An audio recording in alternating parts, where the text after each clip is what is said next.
सौतेली माँ है, उन्होंने हमें निकाल दिया है, तो हम उरई के रहने वाले हैं। तो आपकी माँ सौतेली है, आपके पिताजी ने दूसरी भी शादी कर ली। हाँ। और आपकी जो माँ है वो कहाँ चली गई? वो ख़त्म हो गई हैं। खत्म हो गई। तो आपके कोई भाई बहन भी हैं?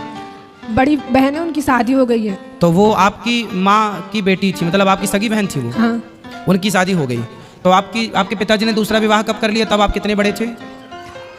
लगभग 5 साल के थे। तो आपको किस तरह से परेशान करती हैं सौतेली माँ? कहीं उनने बहुत कोशिश की हमें मारने की। हम इंटर तक आसो हमने इंटर के पेपर दिए हैं इस साल, मगर हमें मरना नहीं, इसलिए उन लोगों ने बहुत कोशिश की। कैसे मारने की कोशिश की? कहीं कुछ खाने में जहर मिलाया, कहीं तो जहर मिलाया हो तो मरना चाहती हैं आप? मगर हमने खाया नहीं। हमें अच्छा। बहुत से लोगों ने उनने देखा है, उनने बताया, इसलिए हमने खाया नहीं। तो हम अच्छा, जहर था भोजन में पर आपने नहीं किया, इसलिए। चलिए फिर 25 तारीख को लोगों ने हमें मारा, पीटा। और किसने मारा? मम्मी ने और पापा ने। पापा ने भी मारा? हाँ। फिर उन लोगों ने हमें घर से बाहर निकाल दिया। क्या बोल दिया? बोल रहे थे कि अब हम आपको घर में नहीं रखेंगे, चाहे जहाँ जाओ। फिर आप कहाँ गए? फिर हम उरई आए। उरई में कौन था? उरई से कानपुर से हमें मिली थी। कौन मिली? सब कोई पहले अपनी बुआ के यहाँ गए थे, तो मम्मी बोल रही थी अगर आप रखोगी तो हम आपके खिलाफ कुछ भी कर सकते हैं। आपकी उम्र कितनी है? लगभग 18 साल। तो बेटा आप अकेले घर से आ गए? हाँ।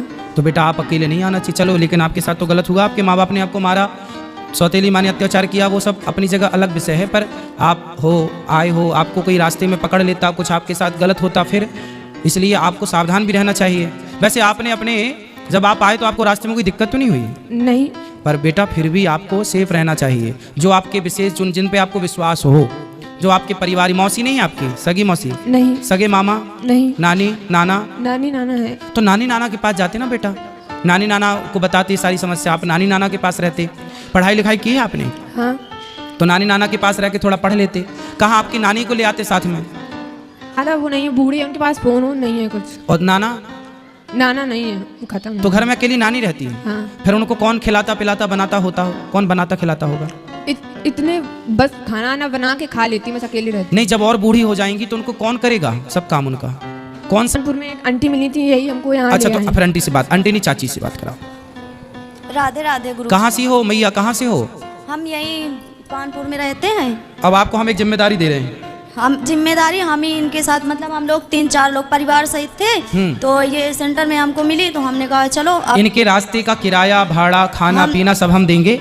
नहीं, और यहाँ से तो लेके और आप इनकी नानी तक इनको पहुँचाना। नहीं, हम इनसे बोल रहे थे कि अगर आपके यहाँ कोई खास लोग हों तो बताइए, हम तुमको घर तक उनके छोड़ के आएंगे। आप लेकिन ये तो बताइए, हम पति पत्नी रहते हैं किराए के मकान से। सुनो, अगर आप ठीक है, आपने रास्ते में इनकी हेल्प कर दी, मिल गई, ये बहुत अच्छा। हाँ। अभी आप ना रात को इनको यहाँ गौरी गोपाल में भोजन कराना। आपने रूम लिया है? कहाँ रुके हो रात? नाइट कहाँ है? नहीं, अभी तो जा रहे थे, आज वहाँ से घर जा रहे थे कानपुर। तो आज रात को ही निकलोगे? हाँ। काय से? ट्रेन से निकलेंगे गुरुजी। तो फिर आप लोग ना रास्ते में इसको साथ में ले जाना। हम शुरू से वहाँ से लेके आए हैं, पूरा साथ अभी तक दिया है। और वह सोच रहे हैं कि चलो हमारे साथ चलना, अगर तुम्हारा कोई खास हो नानी तो नानी इनको इनकी नानी के घर तक पहुँचाना। हम इनके नानी के घर के अंदर छोड़ के आएंगे। हम ये जिम्मेदारी इतनी ले रहे हैं। हाँ। और सुनो पाठक जी, ये चाची का मोबाइल नंबर ले लो। दे दिया है हमने, इनका भी ले लिया है कि नंबर अपना दे दो। तो कह रही थी हमारी सहेली ने दिया है नंबर। नहीं, आप ना अपना नंबर हमें दे देना, जब ये पहुंच जाए तो हमें फोन लगा देना कि बेटी पहुंच गई, तो हमें थोड़ा तसल्ली हो जाएगी कहाँ पहुंच गई। ठीक, धन्यवाद। ठीक है।